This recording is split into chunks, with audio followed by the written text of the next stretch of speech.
Fish finger আপনারা অনেকেই খেয়েছেন, কিন্তু কিভাবে ফিশ ফিঙ্গার বানাতে হয় আপনারা কি জানেন? যদি না জেনে থাকেন তাহলে এই ভিডিওটি আপনাদের জন্য। আজ আমি আপনাদের দেখাবো কিভাবে আপনারা রুই মাছের ফিশ ফিঙ্গার বানাবেন। তাই দর্শকদের কাছে অনুরোধ, ভিডিওটি শেষ পর্যন্ত দেখবেন।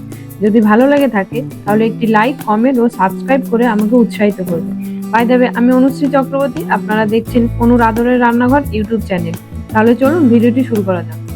একটি কড়াইতে পরিমাণ মতন জল নিয়ে নিন, তাতে হাফ চামচ লবণ ও হাফ চামচ হলুদ দিয়ে ভালো করে মিশিয়ে নিন। তারপর পিস করে রাখা রুই মাছগুলো একে একে দিয়ে দিন।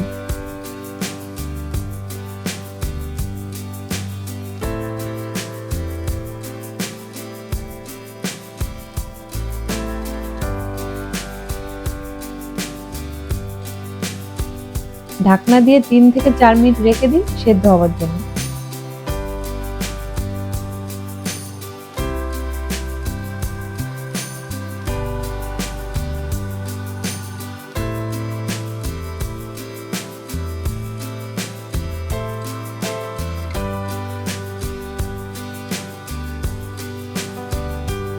মাছ সেদ্ধ হয়ে গেলে জল ঝরিয়ে একটি পাত্রে তুলে নিন। মাছ ঠান্ডা হলে সাবধানে এর সব কাঁটা ছাড়িয়ে নিন। বড় মাছ বা পেটির মাছ নিলে এর কাঁটা ছাড়াতে সুবিধা হয়। অন্য একটি কড়াইতে 4 থেকে 5 চামচ সাদা তেল গরম করুন। এতে পেঁয়াজ কুচি দিয়ে লালচে করে ভাজুন।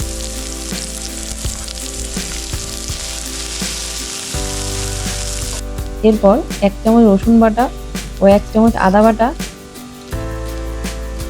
আর 1 চামচ কাঁচা লঙ্কা দিয়ে ভালো করে কষিয়ে নিন, যতক্ষণ না আদা রসুনের কাঁচা গন্ধ চলে যায়।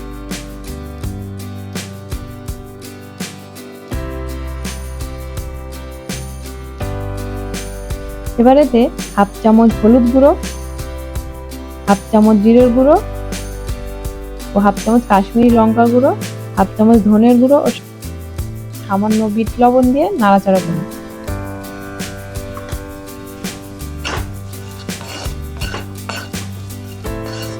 কষানো মশলায় কাটা ভেজে রাখা মাছগুলো দিয়ে দিন।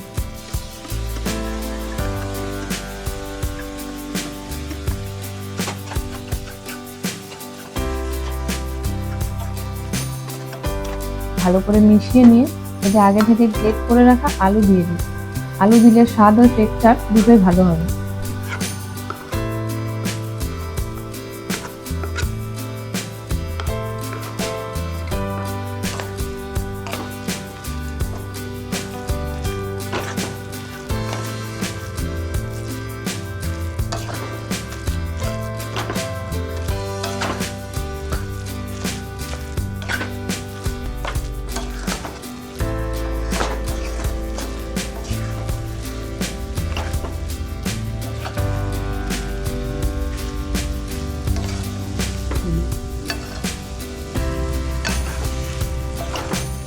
সব উপকরণগুলো ভালো করে মেশানো হয়ে গেলে ওপর থেকে 2 চামচ ধনেপাতা কুচি,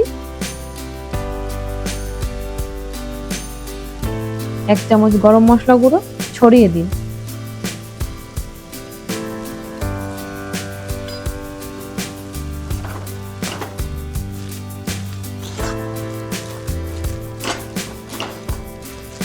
তারপর নামিয়ে নিয়ে মিশ্রণটি একটু ঠান্ডা করে নিন।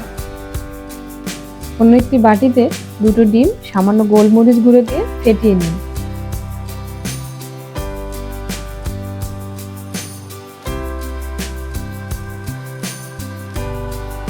আর অন্য একটি পাত্রে বিস্কুটের গুঁড়ো নিয়ে নিন। হাতের আঙুলের সাহায্যে মাছের মিশ্রণ থেকে অল্প অল্প করে অংশ নিয়ে লম্বাটে ফিঙ্গারের আকারে গড়ে নিন।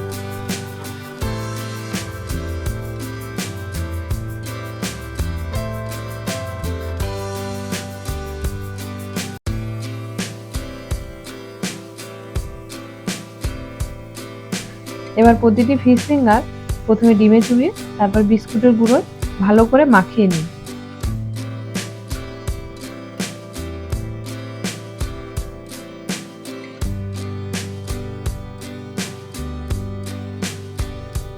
দেখতে ভালো হওয়ার জন্য ডবল কোটিং করতে পারেন।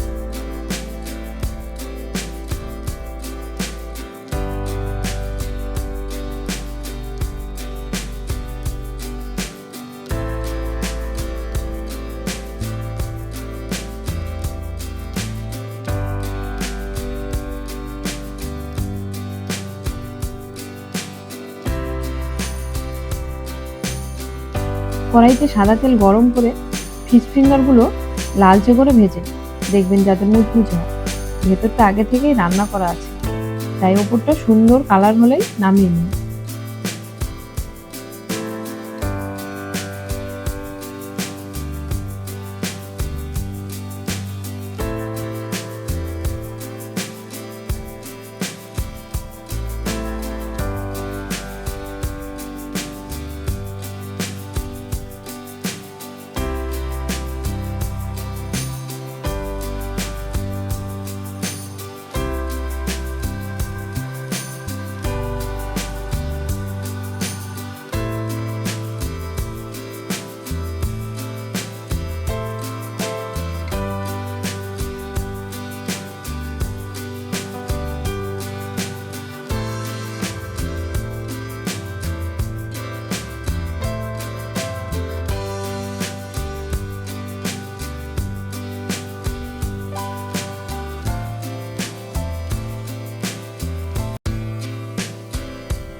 গরম গরম ফিশ ফিঙ্গার সাথে সস, কাসুন্দি আর পেঁয়াজের রিং দিয়ে পরিবেশন করুন।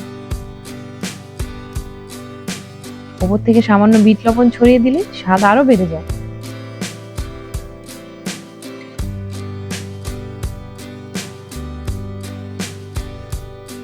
ভিডিওটি ভালো লেগে থাকলে অবশ্যই কমেন্ট করে জানাবেন এবং লাইক ও সাবস্ক্রাইব করে পাশে থাকবেন। চলুন তাহলে দেখা হচ্ছে নতুন কোনো রেসিপি নিয়ে অন্য কোনো ভিডিওতে। ততদিন ভালো থাকবেন, সুস্থ থাকবেন। নমস্কার।